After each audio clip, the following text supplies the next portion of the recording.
Well, welcome everyone to today's meeting of the Audit, Governance and Ethics Committee.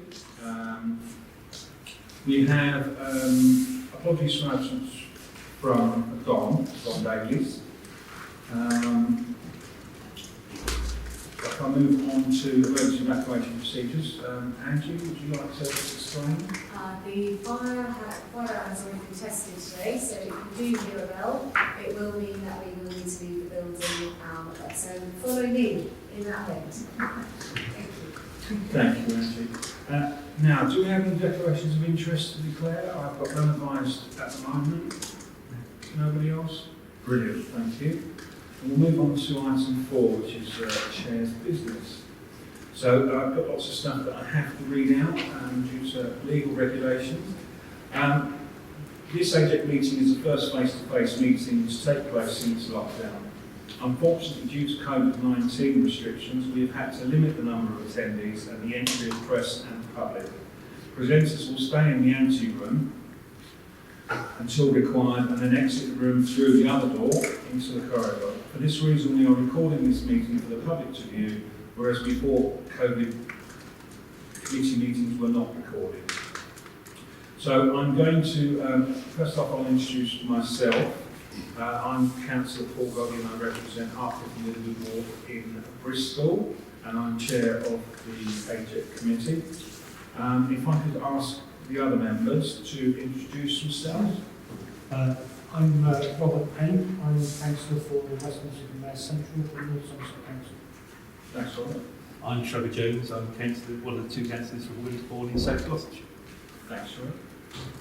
John Ash, I'm South Gloucester Councillor of Pacific Valley to the south. Richard Tucker, Western Superintendent of North Somerset Council. And just joining us in the room, actually, is Councillor Neil Butters. Just, I can get his mask off and so forth. If I can ask the officers now to introduce themselves, possibly again going around that way. Yes, I'm Amanda Brown. I'm the firefighter for Avon.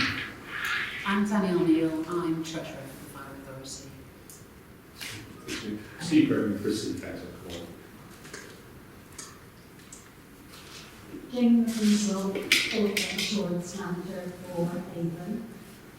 I'm Angela Beanie. I'm the Director of Corporate Services here at Avon Finance and Service. And I'm Central Services Assistant. thank you all. I'd like to remind members that the HMIC FRS inspection is underway. It started the week commencing the 10th of May for a 6-week period, and their round 2 report is due for publication in winter 2021. I'd also like to inform members that a new core code of ethics for fire and rescue services was launched on the 18th of May 2021 by the LGA, the Local Government Association, the NFCC, the National Fire Chiefs Council, the APCC, the Association of Police and Crime Commissioners. It's designed to help employees of the Fire and Rescue Service act in the best way towards each other and whilst serving the public. It will sit alongside the Code of Ethics Fire Standard developed by the Fire Standards Board and our internal values and behavioural framework. As an employee framework, a report on this detail will be provided to the People and Culture Committee. And as a final bit of,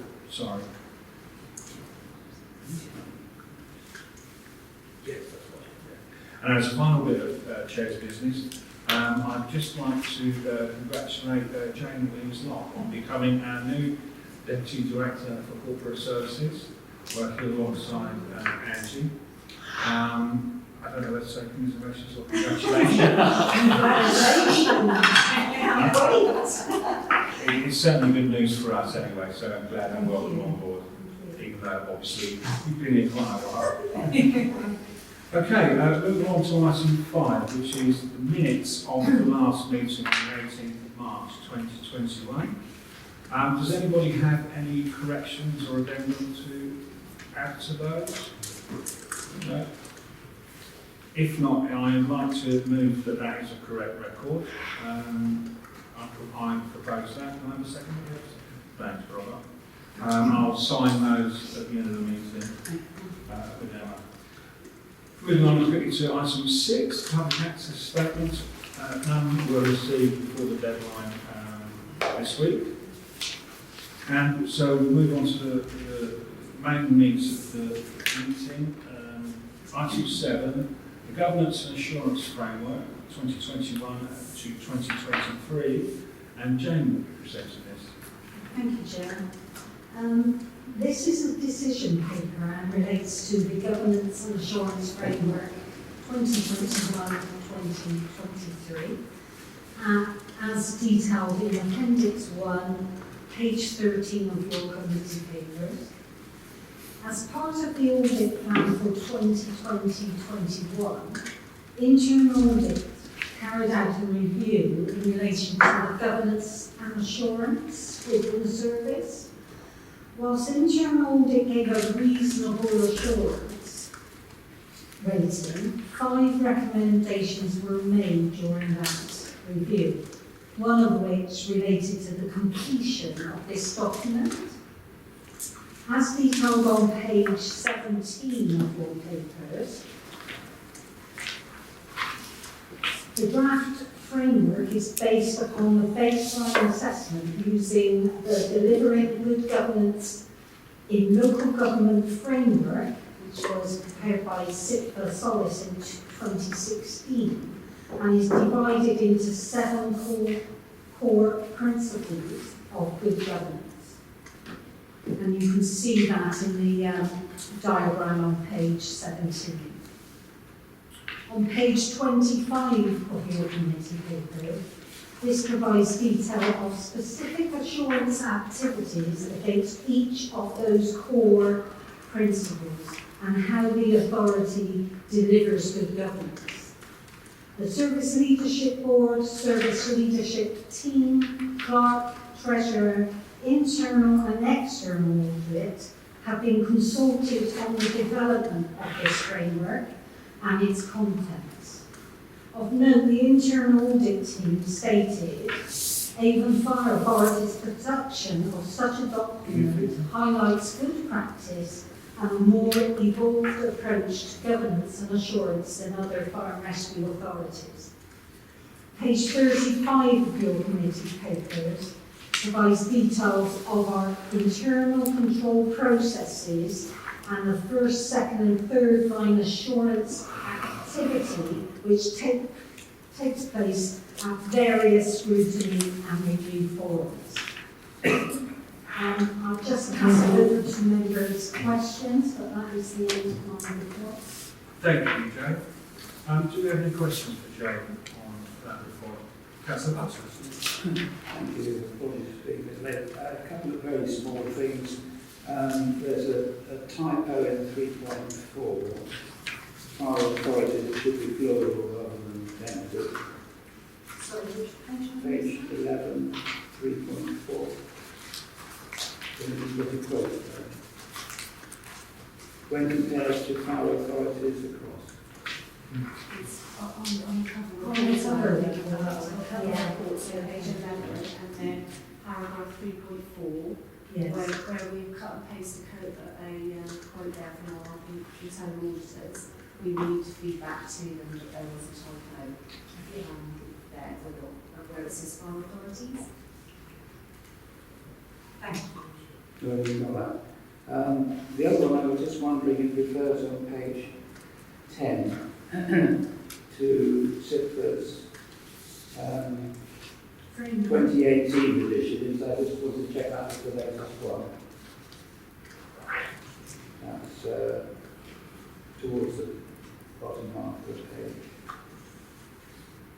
Page 10 or 22, I think. Sorry, where are we on this one, Neil? I'm struggling a little bit. We're quite a long way. If you could just... Yeah, sorry, it's page 10 on the pack. And it says it refers to local authorities and police. It's the SIPA Audit Committee. Yeah, that's It's actually... 2018, but the most recent one, that was what I was checking. Yes, that's the most recent That's fine. report. Yeah. Thanks, Neil. Thanks, Jane. Does anybody else have any questions or queries on it? No? Okay. Well, we're asked to approve the contents of the report, and also to approve publication of it to our website. So I'd like to move that we do that. Do I have a second of that, please? Councillor Butters? All in favour? Obviously. It's unanimous, thank you. Okay, we'll move on to item 8, and we'll need to get Ian into this. So we'll place some useful chairs. Jane will leave us, but she will be coming back.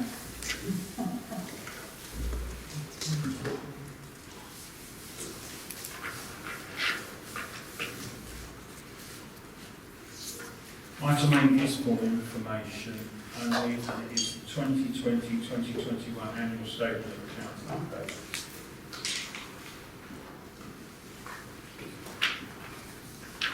Morning, Ian. Morning.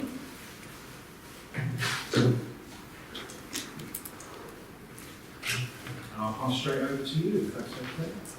Thank you, Jim. So it's just a brief interim update report from us in terms of progress on the audit of the accounts.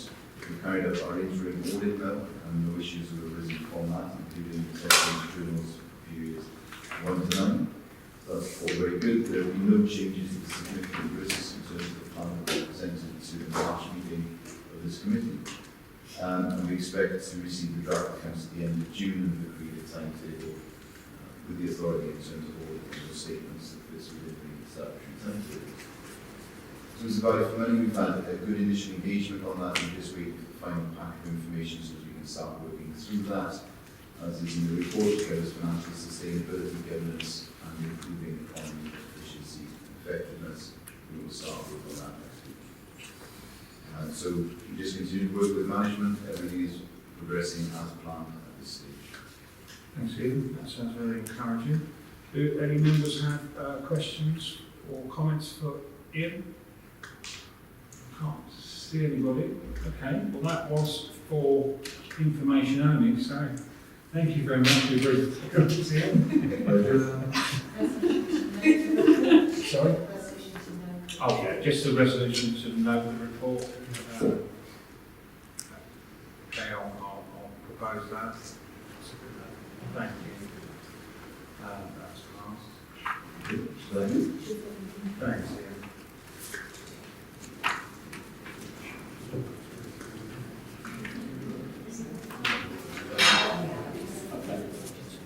Thank you.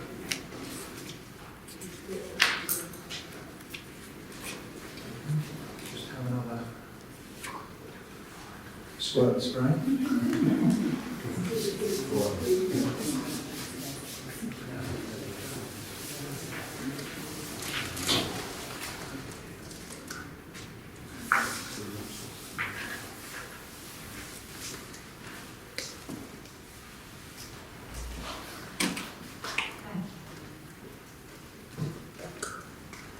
Back, Jane, I'm this is item number 9, the internal audit actions management monitor, and Jane will be presenting to us on this one. Can I just draw your attention to page 50 of your committee papers? This report is relating to the internal audit actions as of the 21st of April.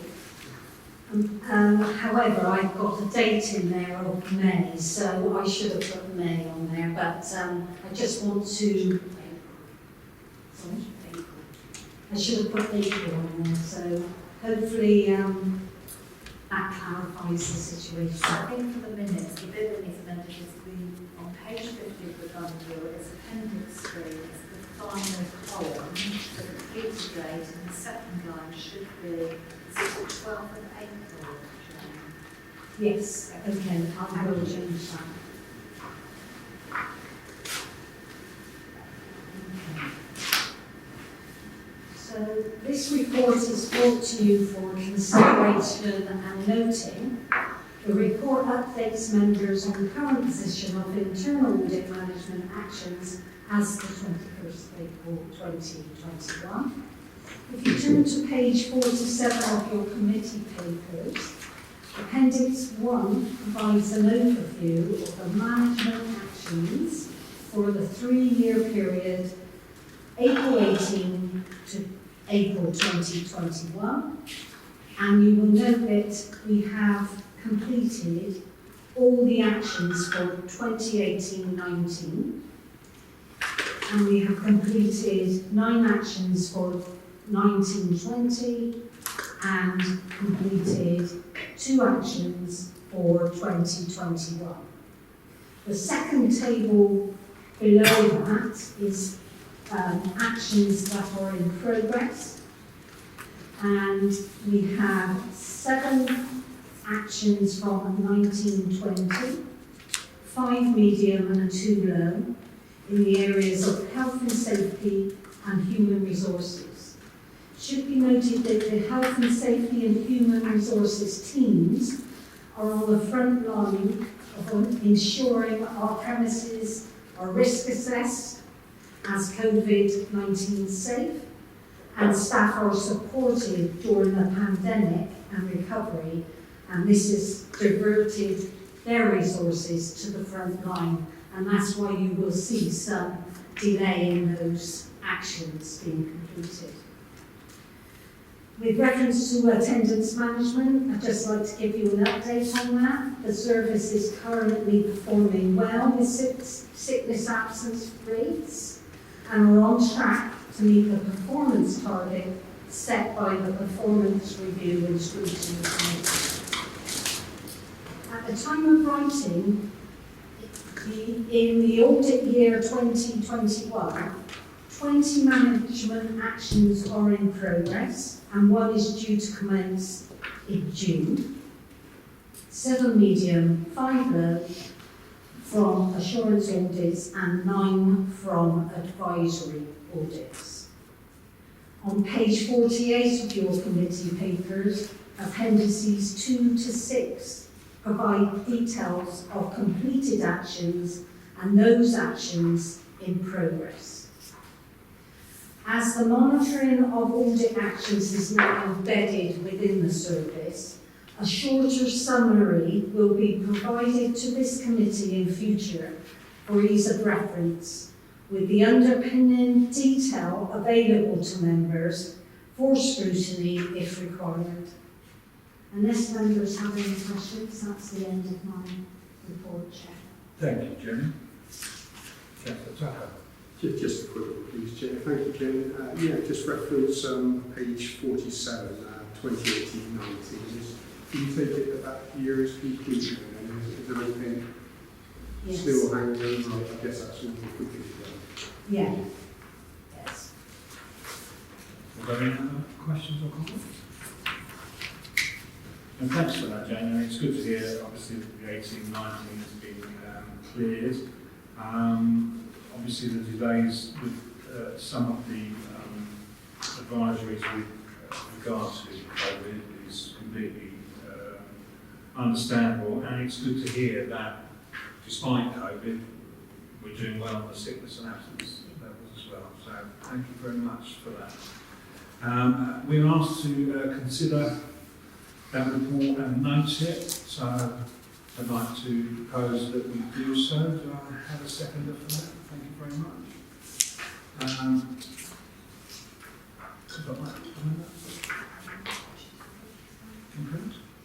Are we all in favour of that? Thank you. That's unanimous. Okay. Thank you again, Jane. Now, let Emma do her stuff, and then we'll invite Vicky from RSM into the room for the next item.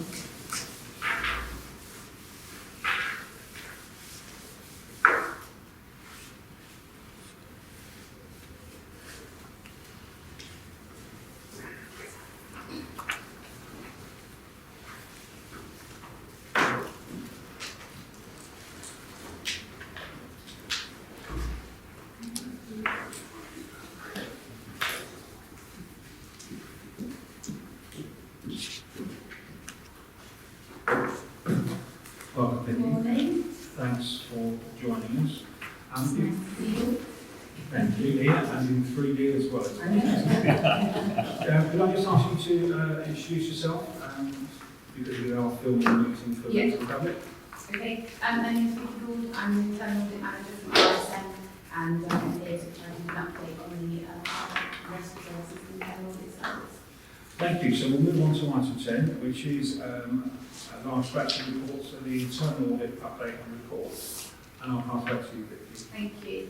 Yes, so just upfront, apologies for the length of the papers. We have actually had a discussion since about trialling a new shorter version of internal audit reports. So we're going to do that for the first audit of this year, just to let you know. So yeah, we're presenting our final 3 reports for the 2021 internal audit plan, so business continuity, risk management and follow-up. And also you'll note the 4th point in this item is around a minor change in the key financial controls high-level scope. In the audit plan that was approved at the last meeting, it said that we would look at general ledger and asset management. However, having had discussions, we felt it would be more valuable to look at the devolved budget process, which Danielle is going to present to you. So that is for approval, that item. Okay, so shall we move on to business continuity? Brilliant. Okay, so this business continuity audit was took wider public sector good practice in business continuity and compared where you currently sit with your systems and controls, and identified a number of actions to move forward and kind of fill those gaps. So we're looking at business continuity plans, impact assessments, training, scenario testing and the governance structure. So we agreed 4 medium and 1 low actions with management and gave reasonable assurance opinion. And I think whilst it might seem there's quite a lot of actions there and there's quite a lot of improvements to make, it was also taken into consideration when we arrived at the reasonable assurance that actually you had asked us to look at business continuity, you have put a member of staff in place because you know there are improvements to be made, and this audit was feeding into that action plan and that improvement plan. And also you had the positive feedback from HMRC-FRS around the response to COVID. So we balanced up everything that we looked at and all the other assurances and arriving in that opinion. So I'll take any questions on that report. Okay, any of the councillors have? Neil? Thanks, Chair. I noticed the reference to IT. I was just wondering how great a risk hacking is perceived to be. Is it very negative, isn't it? Or should it be more? Is that aimed at me or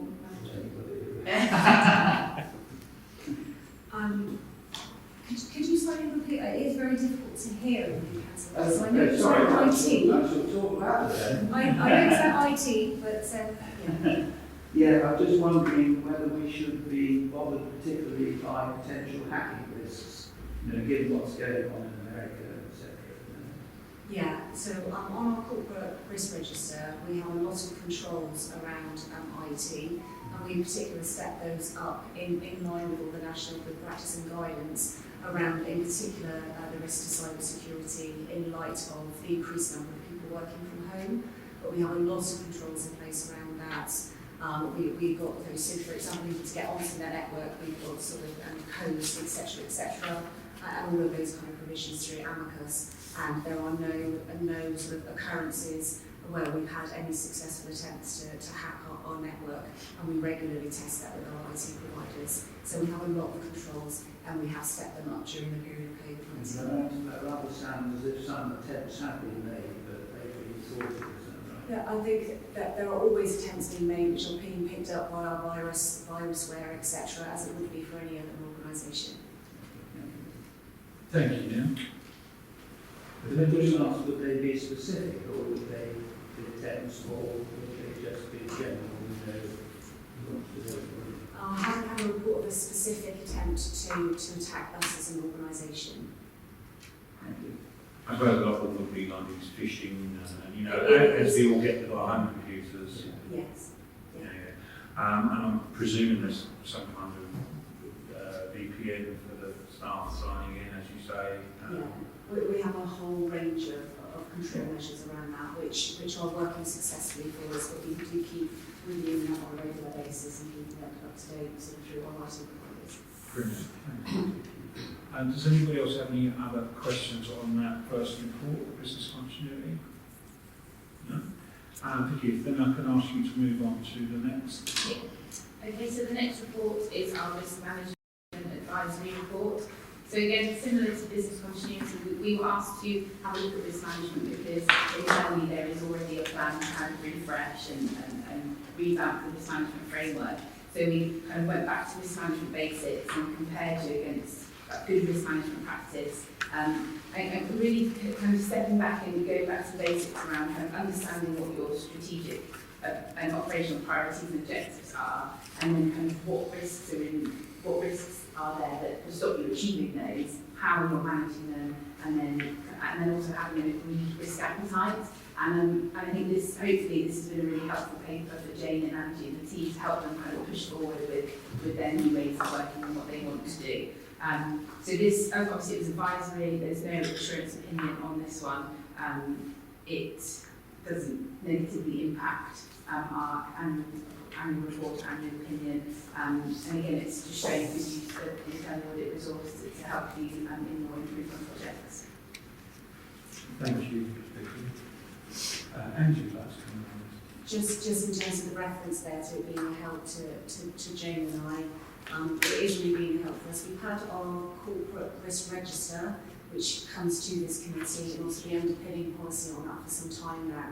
So it has been timely for us to have a look at that.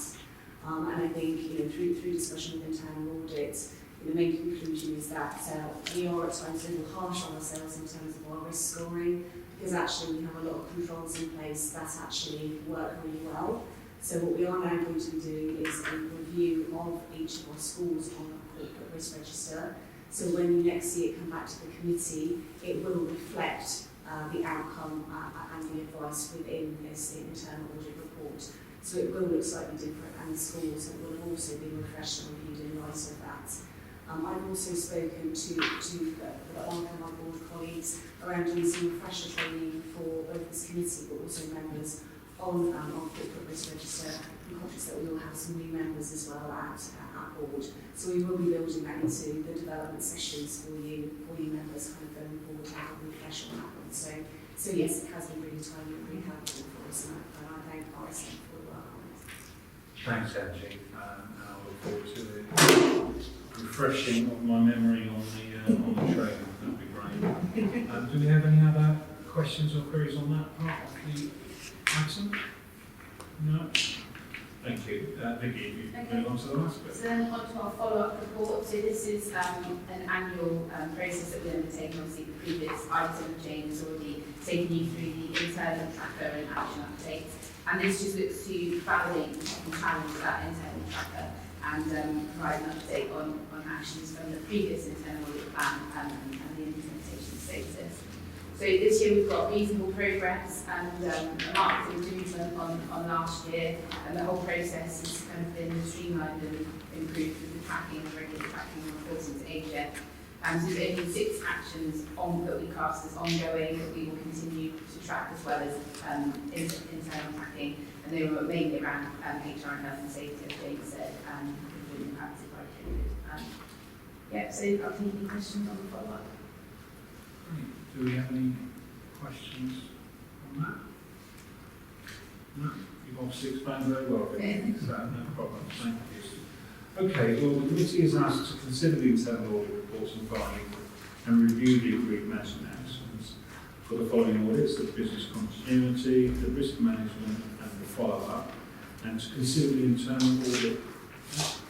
internal audit annual report opinion for the year ending 31st of March 2021. I'll take that as one motion to start with, and I'd like to propose that we have considered it, reviewed it, and I was going to present that one next, yeah. So I think we just do B next, if you see what I mean. So we do A. oh, of course, yes, sorry. Okay. So we're asked to consider the internal audit reports and findings and review those 3 reports. Yes, sorry, I'm skipping ahead. there to agenda item 11. So if I can propose that we have considered and reviewed, do I have a seconder? Neil? Thank you. Are we all in favour? Brilliant, thank you. And we will move on now to the aforementioned agenda item 11, the internal audit annual report. And again, this is for you, Ricky. Thank you. This summarises our work for 2021 and provides our annual opinion, head of internal audit opinion around the framework of internal control, risk management and governance. So it's the same opinion as last year, but I think that Andy will agree it's been an easier decision to make this year with the improvements that we've seen around the internal control, risk management and governance frameworks. And so it's our second level opinion because there are still areas of improvement, and to be honest, given the climate that we're in, we don't give many shine green annual opinions anyway, and it just shows that you are really using internal audit in the right way and not just looking at the areas that you know are fine. So that's a positive as well. So yeah, I'll take any questions on the annual report. Brilliant. Thanks. Have we any questions? It's not so much a question but a correction. On page 133, the last paragraph, it should read work was completed, but it says completed. The L was missing. Thank you. Thanks for that. Sorry. I see you did read the papers. Which was the one thing? Sorry. Well, 133, the last paragraph, work was completed. Oh yes, gotcha. Thank you. Vicky, can you deal with the updated scope? That was in the previous. Okay, so we can. If John was, yeah, we had any objections to the updated scope. Yeah. Thanks. Under the opinion at the top of Sorry, no, sorry, under the opinion, page 1 through 2. Yeah. It looks a little bit lukewarm. I know clearly everybody's been working extremely hard and achieved a great deal, but I just wondered if you thought that was a fair enough reflection. Is there a fair bit that we still need to do? Yeah, as I explained, obviously the internal audit resource has been pushed into the areas where Andy and the rest of the directors and management team kind of feel they want some additional second pair of eyes, or they know that there's some weaknesses and they want some help to address that. And so if you use internal audit in the right way, there are always going to be actions and places that you can improve. And as I was saying, if internal audit is used in the right way, you don't often get any shiny green annual reports because everybody can always do something slightly better. And basically we'd expect to see green reports all across the board all year to give that kind of really high top level of assurance. Neil, you want to come back on that? Yeah, well, no, thanks. I mean, it's good that we're in this position where we can be ultra critical. I suppose that internal audit could be doing themselves out of a job if they don't care. Anyway, so congratulations. Yeah, I mean, it is a reasonable assurance, and as Vicky said, to a certain extent, you don't want a glowing green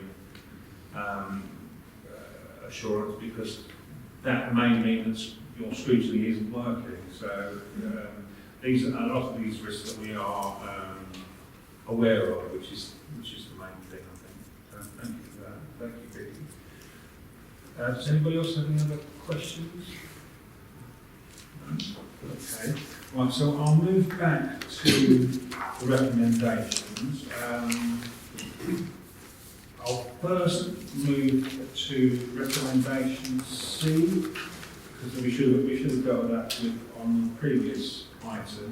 So to approve the updated scope of the key financial controls audit to take place in November 2021 as part of the 2021-22 internal audit plan. So I will propose that we do approve that. Do I have a seconder? Thank you, Councillor Tucker. All in favour? Carried unanimously. Thank you. And then to move back to recommendation B, which is to consider the internal audit annual report and opinion for the year ending 31st March 2021. I propose that we have considered it. Do I have a seconder? No. Thank you. All in favour of that? Brilliant. Thank you very much. Okay. Do we need to let Vicky go now? Very much. You can leave us if you'd like to convey yourself through the door at the other end, please. All of four, but I'm going to go. Oh, okay. Apologies. Thank you. Sorry. Thank you. Thank you very much for your contribution. And we'll move on to item 12, which again is for information, and this is for our Treasurer Danielle to present. Thank you, Chair. We agreed at our last stage at meeting in March that I would provide a final update on this finance improvement programme. And this programme was about developing and strengthening the financial control processes and reporting. And as our internal audit manager has just recently confirmed, we were rated a substantial rating on that finance audit over the last year, which I feel is a really pleasing achievement for the Fire Authority. And I think hopefully that will give members the assurance that the improvements that we've introduced are now embedded into the organisation. So I've outlined in Appendix 1 the updates, and this has now been embedded, and the Head of Finance will be taking all of this work forward as part of the embedded finance processes. In terms of the finance recruitment on page 144, really pleasing to note the 2 recent appointments have been made, which the Director of Corporate Services, Head of Finance and myself have been involved in, so that's really great news, soon to join Avon Fire. There is 1 junior position which is in progress at the moment, which the Director of Corporate Services and Head of Finance are leading. The risks are outlined, but given that we had our audit and we received a substantial assurance, I think the risks moving forward are minimal. I think that's a really good place for the Fire Authority to be. Thank you. Do we have any questions for Danielle on the first, on the financial improvement programme update? No? Okay. And then Just to add our congratulations and such. That's good to hear, John. That's exactly right. And this will be the last report that we receive. Yes, indeed. It will now go business as usual, and will come to us as and when at all. Yeah, I've safely handed over to the newly appointed Head of Finance, who will absolutely take this forward, and I have every confidence that this will continue to develop. Brilliant. Thank you very much. So, committee, we were asked to note the contents of this report and its appendix, and I propose we do so. Can I have a seconder for that? Councillor Butters? And are we all in favour? Brilliant. Thank you very much. We'll move on to item 13, which is the 2021-22 devolved budgetary overview. And again, Danielle will be presenting this for us. Thank you, Chair. This paper gives members an overview and approach to the devolved budget project, which we've outlined to the Fire Authority in AJAC from October 2020. The ambition, or the strategic intent, was to move from a largely centralised budget system to a devolved system whereby we allocate revenue budgets to the appropriate directorates and departments. This is a really effective way of financial control and reporting, and I've outlined in section 5.1.3 on page 154, the key benefits to the organisation.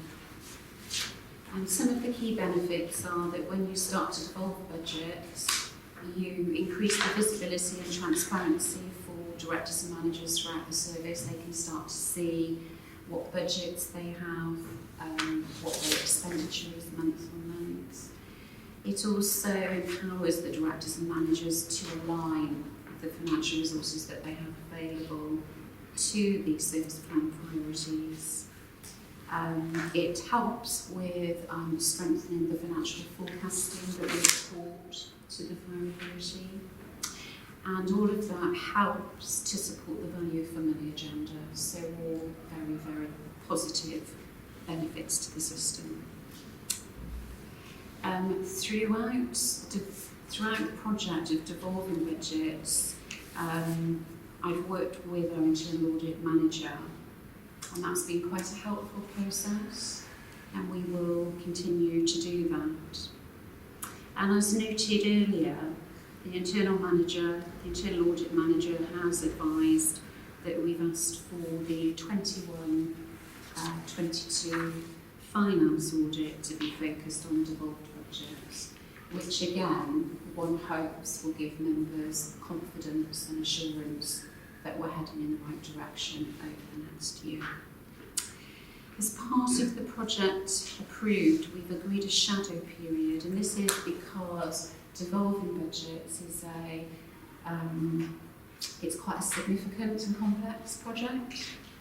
One can appreciate that at the moment with the centralised system, if we looked at pay budgets, we might just have one financial reporting line, and what we're trying to do now is report that by each directorate and each department.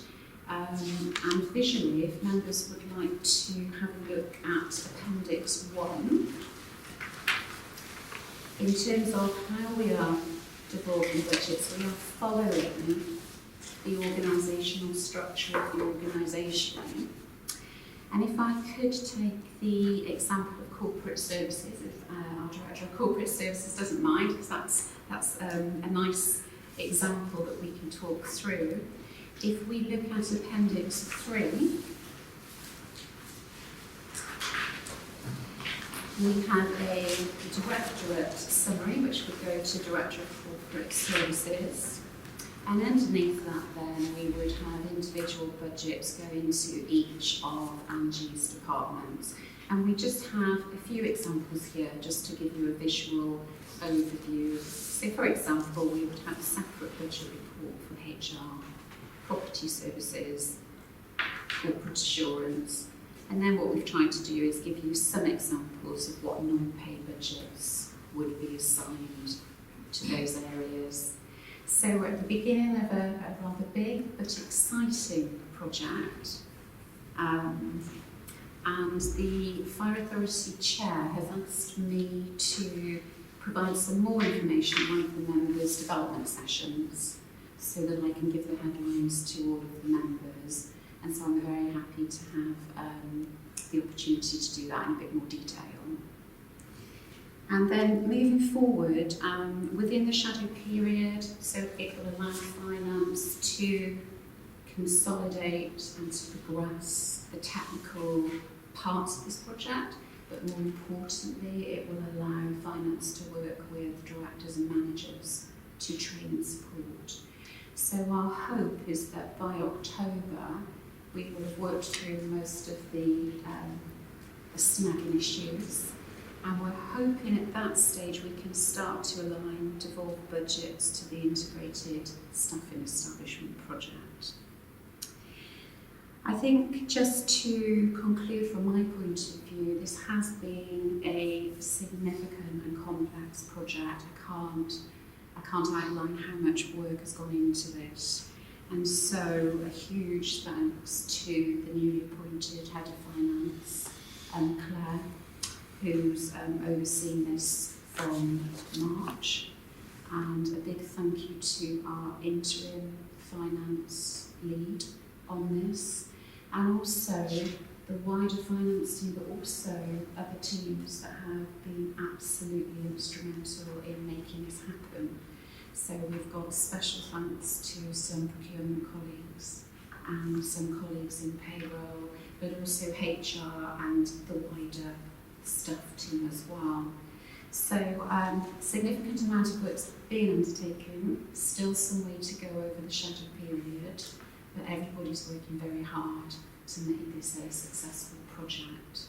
And it's now in the capable hands of the head of finance. And I will obviously work very closely with the head of finance as this develops.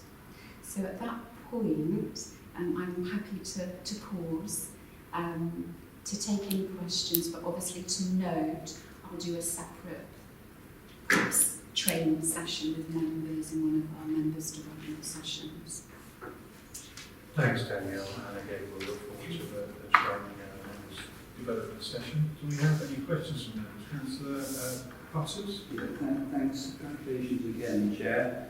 I was just wondering to what degree this is a home-grown initiative, or are we being advised to go down this route from someone central? Yeah, happy to take that question. Thank you for that. I guess when I started as the new treasurer last May, it was certainly one of the key objectives that I was given in terms of empowering managers across the service. A centralised system of budgets is a very old-fashioned model, and most modern organisations and public sector organisations operate some degree of devolved budgets. So in terms of best practice, it's definitely seen something that organisations should be doing. And it just adds that assurance throughout the organisation so that managers understand what resources they've got and that we can forecast better. So there are so many benefits to it. It's a best practice issue that's been recognised by SIPFA and other professional organisations. And I think it's just bringing this organisation up to speed in terms of moving forward, as part of that best practice. Thank you. Councillor Tucker? Thank you, Daniel. I'm certainly always in favour of devolution on many fronts, and I see the logic in the process and what you're saying about other public sector organisations. A bit like Neil, really, I was just wondering how many other authorities operate still on a centralised budget format, if you like, and are we a bit sort of cutting edge in that respect and going to devolved budgets, or is it sort of 50-50 where a number of fire authorities there are for the sort of how many operate on each model? Yeah, I think it's a really interesting question, and I'm not aware of any national benchmarking that's been done across the piece. Most public sector organisations where I've worked have had devolved budgets in place for some time. So when I've worked in NHS, MOJ, this would be a normal thing to have. So, and I know from a number of the treasurers that I've spoken to in fire authorities, they have introduced it to some degree, some haven't, but most have or are looking to get there. So I just think it's such a positive initiative for the fire authority to implement. Thank you. Thank you, Councillor Tucker. Councillor Green? I certainly see the benefits of doing it, but I'm just wondering if there's another risk that it would lead to duplication of tasks, so that each directorate is doing finance function and so on, and that would therefore lead to extra costs. Yeah, okay, that's a good question. So at the moment, if I could give you an example that might help. At the moment with our pay budgets, which are around 75 to 80% of the total budget, currently those are being monitored largely by finance. And one can imagine the complexities of what's involved in that pay budget, particularly for our operational staff. So many enhancements and different salary levels. And so for that to be just managed by finance professionals and not the directors and managers who approve the rotas, who understand the detail of that, is quite an interesting issue, isn't it? So what we're trying to do at the moment, there will be no duplication, we're moving to a business partner model, which our Director of Corporate Services is doing much wider in corporate services, so it kind of brings that in hand with other departments.